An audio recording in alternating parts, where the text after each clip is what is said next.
ভাইজ্যাক, আরাকু, জগদলপুর ভ্রমণ করতে চান? অপেক্ষাকৃত কম খরচে নিজেরাই ঘুরে আসুন ভাইজ্যাক, আরাকু ও জগদলপুর। মোটামুটি 8 দিন ছুটি পেলেই আপনি পুরো ট্যুরটা করে নিতে পারবেন। কিভাবে? চলুন আপনাদের আমি গাইড করছি। আমি 2টো পর্বে এই গাইডেন্স দেব। প্রথম পর্বে শুধুমাত্র ভাইজ্যাক ভ্রমণ এবং পরের পর্বে আরাকু ও জগদলপুর ভ্রমণ গাইড দেখাবো। দেখতে থাকুন পুরো ভিডিওটা।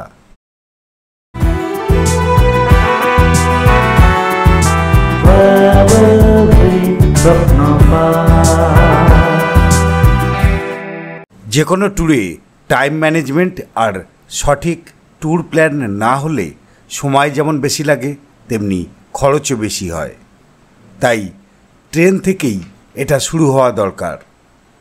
হাওড়া বা শালিমার থেকে এমন একটা ট্রেন বাছুন যা আপনাকে ভোরে বা সকালে ভাইজ্যাক পৌঁছে দেবে। এতে সারাটা দিন আপনি ঘোরার জন্য পাবেন। ভাইজ্যাক যাওয়ার জন্য আমার পছন্দ 12841 করমণ্ডল এক্সপ্রেস। শালিমার থেকে বেলা 3:25 ছাড়ে। LHB কোচের ট্রেন। এই ট্রেন সপ্তাহে প্রতিদিনই শালিমার থেকে চেন্নাই সেন্ট্রাল পর্যন্ত যায়। আমরা অবশ্য বিশাখাপত্তনম নামব। ট্রেনটি বিশাখাপত্তনম পৌঁছাবে পরদিন ভোর 4:25। ট্রেন থেকে নেমে স্টেশনের বাইরে আসলেই আপনি প্রচুর অটো গাড়ি পাবেন। একটা কথা মনে রাখবেন, ভাইজ্যাকে গাড়ি, হোটেল, দোকান সর্বত্রই প্রচুর দরাদরি করতে লাগে। 5-6 কিলোমিটার মতো রাস্তা রয়েছে স্টেশন থেকে। যাই গিয়ে কীরকম কী হোটেলের রেট বলে দেখা যাক। গাড়িতে তো উঠে পড়েছি। স্টেশন থেকে একটা অটো নিয়ে রামকৃষ্ণ বিচে চলে আসুন। মিনিট 20 লাগবে। আগে থেকে হোটেল বুক করা থাকলে তো ভালোই, না থাকলেও কোনো ব্যাপার নেই। 1200 থেকে 1500 টাকায় এখানে স্ট্যান্ডার্ড হোটেল পেয়ে যাবেন। এই রুমটা একদম আরকে বিচে গাই। এটা এর ভাড়া নিচ্ছে 1200 টাকা করে, এসি রুম। হোটেলে মালপত্র রেখে এবার বেরিয়ে পড়ুন। আশেপাশের কোনো হোটেল থেকে প্রাতরাশ সেরে বিচে চলে আসুন। রামকৃষ্ণ বিচে প্রচুর পাথর থাকায় স্নান করা খুব বিপজ্জনক। জলের নিচেও প্রচুর পাথর আছে, তাই এখানে এসে স্নান না করাই ভালো। বিচের ধারে খানিকক্ষণ ঘুরে রাস্তা পেরিয়ে চলে আসুন ভবতারিণী মন্দির এবং রামকৃষ্ণ মিশনে। মোড় থেকে একটু এগিয়ে গেলেই কালী মন্দির।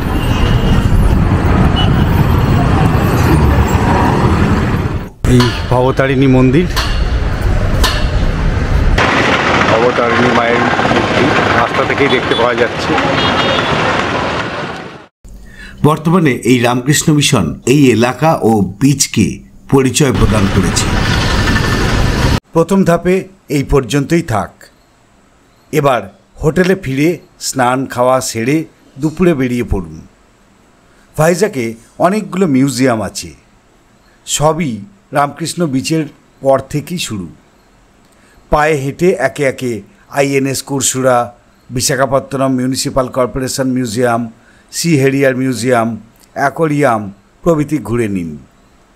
এগুলোর টিকিটের দাম কিন্তু বেশ চড়া। 60 টাকা থেকে 100 টাকা এর মধ্যে ঘোরাফেরা করে। এগুলো দেখতে দেখতেই রাত 8টা বেজে যাবে। এবার ফিরে আসুন হোটেলে। আপনি যদি মাছপ্রেমী হন তবে খুব ভোরে উঠে পায়ে হেঁটে বা অটো করে বিশাখাপত্তনমের ফিশিং হারবারে চলে আসুন। এটি আপনার জন্য একদম সঠিক জায়গা। বিশাখাপত্তনমের ফিশিং হারবার দেখার জন্য কোনো প্রবেশ মূল্য লাগে না। এটি একটি পাইকারি মাছের বাজার। বাজার দেখে আপনার মাথা ঘুরে যাবে এটা বলতে পারি। এখানে একবার আসলে সময় যে কোথা দিয়ে কেটে যাবে তা আপনি নিজেও বুঝতে পারবেন না। ঘন্টা দুয়েক এখানে কাটিয়ে ফিরে আসুন হোটেলে। প্রাতরাশ করে সকাল সকাল বেরিয়ে পড়ুন। সারা দিনের জন্য একটা গাড়ি বা অটো বুক করে নিন। আজ ঘুরবেন সীমাচলম, ইয়ারাদা বিচ ও ডলফিন নোজ। অটো আপনাকে সীমাচলম বাস স্ট্যান্ডে নামিয়ে দেবে। সেখান থেকে বাসে 5 কিলোমিটার দূরে সীমাচলম মন্দির যেতে হবে। গাড়ি হলে সরাসরি সীমাচলম মন্দির যেতে পারবেন। এই মন্দির নিয়ে বিস্তারিত ভিডিও চ্যানেলে আছে, দেখতে পারেন। সীমাচলম মন্দিরে পুজো দিয়ে বা দর্শন সেরে সীমাচলম বাস স্ট্যান্ডে ফিরে আসুন। ভিতরে ফ্রি লাইন যেমন আছে তেমনি 100 টাকার লাইন আছে, আবার 300 টাকার লাইনও রয়েছে। যদি 100 টাকার লাইনেতে যান সেক্ষেত্রে আপনাকে মোটামুটি ওই 40 ফুট দূর থেকে দেখতে হবে, আর 300 টাকার লাইনে একদম কাছে চলে যাওয়া যাচ্ছে।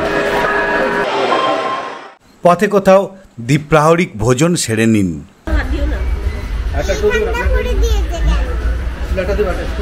খাওয়া দাওয়ার পর ইয়ারাদা বিচে চলুন। ভাইজাগ শহর থেকে 15 কিলোমিটার দূরে অবস্থিত এই ইয়ারাদা বিচ। পাহাড় টপকে যেতে হবে, দারুণ লাগবে যেতে। ভাইজাগে অবশ্য গন্তব্য জায়গাগুলির মধ্যে এই ইয়ারাদা বিচ অন্যতম। এখানে পাথরের উপর সঙ্গী বা সঙ্গিনীর সঙ্গে চুপচাপ বসে ঘন্টার পর ঘন্টা কাটিয়ে দেওয়া যায়।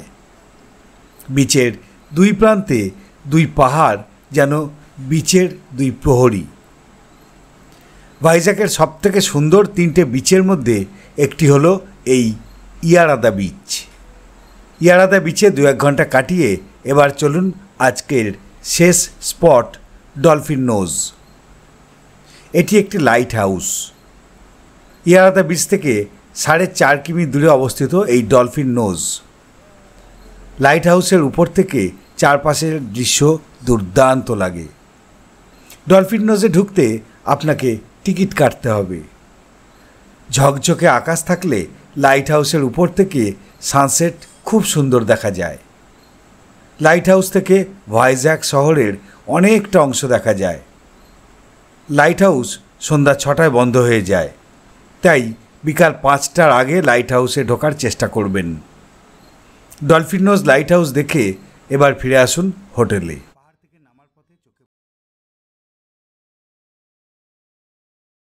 আজ ভাইজাগে তৃতীয় তথা শেষ দিন। আজও অটো করে ঘোরা যায়, তবে গাড়ি হলে আপনারই সুবিধা হবে। সকাল 7টায় আজ বেরিয়ে পড়ুন। প্রথমেই ঘুরে আসুন 27 কিলোমিটার দূরে অবস্থিত ভিমলি বিচ থেকে। কালো বালির বিচ। বিচের পাশেই আছে একটা ছোট্ট লাইট হাউস। রাস্তার ঠিক বিপরীতেই রয়েছে একটা ডাচ সিমেট্রি, নাম ফ্ল্যাগস্টাফ সিমেট্রি। এবার আসুন রামকৃষ্ণ বিচের দিকে। দেখবেন থোতলাকোন্ডা বৌদ্ধ কমপ্লেক্স। ভাইজাগ থেকে 15 কিলোমিটার দূরে ভীমুনিপত্তনমের কাছে একটি পাহাড়ে অবস্থিত। পাহাড়টি সমুদ্রপৃষ্ঠ থেকে প্রায় 128 মিটার উপরে। এখানে অটো উঠতে দেয় না। অটো এলে 2 কিলোমিটার রাস্তা হেঁটে যেতে হবে। সঙ্গে গাড়ি থাকলে গাড়ি করে সরাসরি বৌদ্ধ কমপ্লেক্সে চলে যেতে পারবেন। বৌদ্ধ কমপ্লেক্সের সাথে সাথে আপনি থোতলাকোন্ডা বিচও ঘুরে নিতে পারেন। আজ বেশি সময় নষ্ট করা যাবে না। বৌদ্ধ কমপ্লেক্স ঘুরে চলে আসুন ঋষিকোন্ডা বিচে। খুব সুন্দর বিচ। হাতে সময় থাকলে আপনি এখানে সমুদ্র স্নান করতে পারেন। এখানে সমুদ্র স্নানের পর আবার স্নান করার জন্য বাথরুম আছে। ড্রেস চেঞ্জ করার জায়গা, এখানেতে চানও করতে পারবেন। সমুদ্রে স্নানের পর এসে এখানেতে ফ্রেশ হতে পারবেন। মাথাপিছু 30 টাকা করে টিকিট স্নান বা পোশাক বদলানোর জন্য। ঋষিকোন্ডা বিচেই আপনি লাঞ্চ সেরে নিতে পারেন। এবার আসুন ভাইজাগ চিড়িয়াখানা। ভাইজাগের এই চিড়িয়াখানার নাম ইন্দিরা গান্ধী জুওলজিক্যাল পার্ক। চিড়িয়াখানা দেখতে আপনার ভালো লাগবে আশা করছি। অনেকটা এরিয়া জুড়ে এই চিড়িয়াখানা অবস্থিত। চাইলে চিড়িয়াখানা ঘুরে দেখার জন্য ব্যাটারি চালিত গাড়ি বুক করে নিতে পারেন। চিড়িয়াখানা প্রতি সোমবার বন্ধ থাকে। সপ্তাহের বাকি দিনগুলোয় সকাল 9টা থেকে বিকেল 5টা পর্যন্ত চিড়িয়াখানা খোলা থাকে। বিকেলে চিড়িয়াখানা থেকে বেরিয়ে এবার চলুন কৈলাসগিরি। সমুদ্রপৃষ্ঠ থেকে 173 মিটার উঁচুতে বিশাখাপত্তনমে একটি পাহাড়ের উপর 380 একর এলাকা জুড়ে গড়ে তোলা হয়েছে একটি পার্ক, যার নাম কৈলাসগিরি। বিকেলে রোপওয়ে থেকে সূর্যাস্ত দেখতে খুব সুন্দর লাগবে। সন্ধ্যায় এই আলো ঝলমলে পার্কে হরপার্বতীর মূর্তি আপনার মন কেড়ে নেবেই। এখানে আপনি টয় ট্রেনে চেপে আশপাশটা ঘুরে দেখতে পারেন। কৈলাসগিরি ঘুরে এবার আপনি ফিরে আসুন হোটেলে। এক্ষেত্রে আমি একটা টিপস দেব।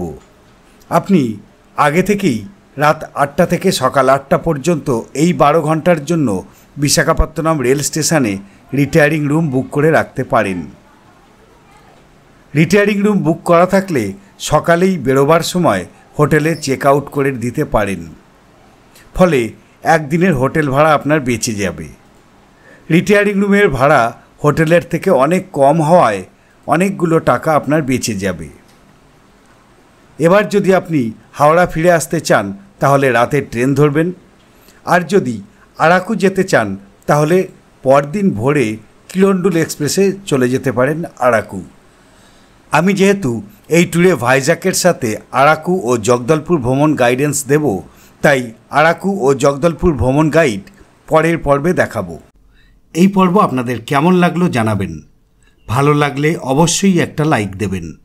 চ্যানেলটা যদি আপনার সাবস্ক্রাইব না করা থাকে তাহলে এমন ভ্রমণমূলক আরও ভিডিও দেখার জন্য চ্যানেলটা এখনই সাবস্ক্রাইব করে রাখুন।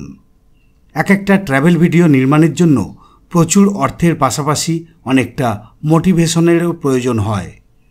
আপনারা যেভাবে উৎসাহ দিয়ে চলেছেন তার জন্য আন্তরিক কৃতজ্ঞতা জানাই। এছাড়াও আপনারা জয়েন বোতাম ও থ্যাঙ্কস বোতামের মাধ্যমে আমাদের পাশে দাঁড়াতে পারেন। আপনারা ভিডিওগুলি দেখতে থাকুন, সঙ্গে থাকুন, এই আবেদন রইল।